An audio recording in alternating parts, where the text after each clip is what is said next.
এই স্বার্থপর পৃথিবী কারো কথা মনে রাখে না, কারো জন্য থেমে থাকে না। কেউ তোমারে মনে রাখত না।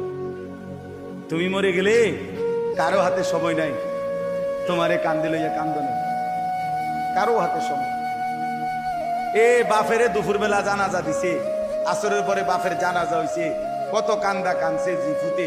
এশার নামাজের পরে পাশের ঘরের থেকে ভাত তরকারি আনছে, এর ওই পেট ভরে ভাত খায়।